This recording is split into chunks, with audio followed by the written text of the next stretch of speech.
దశాబ్దాలుగా కాలుష్యం, మురుగునీరు, ఆక్రమణలతో అస్తవ్యస్తంగా మారిన మూసీ నదికి కొత్త జీవం పోసే పనులకు ముహూర్తం ఖరారవుతోంది. తెలంగాణ ప్రభుత్వం అత్యంత ప్రతిష్టాత్మకంగా భావిస్తున్న మూసీ ప్రక్షాళన, సుందరీకరణ ప్రాజెక్టు తొలి దశ పనులకు ఇప్పటికే వేల కోట్ల రూపాయల పరిపాలనా అనుమతులు లభించాయి.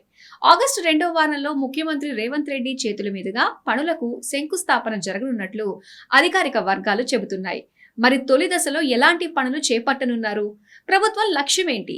ఈ కథనంపై మీ ఒపీనియన్ కింద కామెంట్ సెక్షన్ లో తెలియజేయండి. మీకు మరిన్ని ఇంట్రెస్టింగ్ అప్డేట్స్ మీకు అందజేస్తాం. ఆగస్టు 2వ వారంలో మూసీ ప్రాజెక్టుకు శంకుస్థాపనకు ఏర్పాట్లు.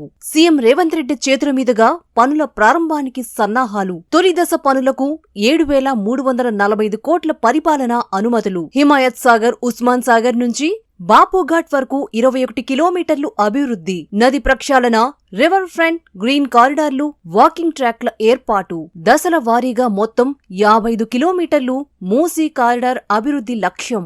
మూసీ నదిని కాలుష్యరహితంగా మార్చడంతో పాటు ప్రపంచ స్థాయి రివర్ ఫ్రంట్ గా అభివృద్ధి చేయడమే లక్ష్యంగా ప్రభుత్వం ప్రాజెక్టును వేగవంతం చేస్తోంది. తొలి దశ పనులకు ఇప్పటికే 7,345 కోట్లకు పైగా పరిపాలనా అనుమతులు లభించాయి.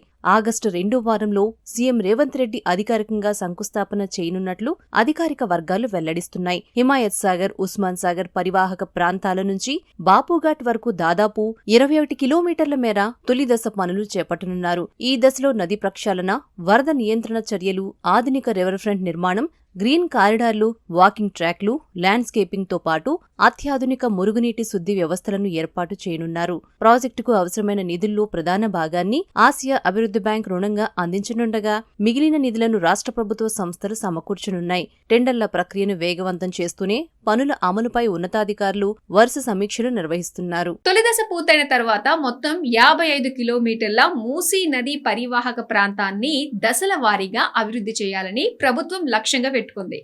నదిలోకి మురుగునీరు చేరకుండా చర్యలు, శాశ్వత వరద నియంత్రణ వ్యవస్థ, పచ్చదనం, వినోద ప్రదేశాలు, ప్రజలకు అందుబాటులో ఉండే రివర్ ఫ్రంట్ ను అంతర్జాతీయ ప్రమాణాలతో తీర్చిదిద్దాలని భావిస్తోంది.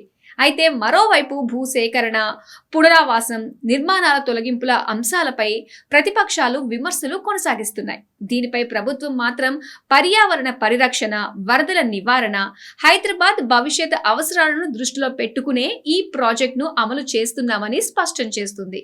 వేల కోట్ల రూపాయల వ్యయంతో చేపడుతున్న మూసీ ప్రక్షాళన ప్రాజెక్ట్ హైదరాబాద్ నగర రూపురేఖలను మార్చే ప్రాజెక్టుగా నిలుస్తుందా, లేక అమలు ప్రక్రియలో ఎదురయ్యే సవాళ్లే ఎక్కువగా మారతాయా?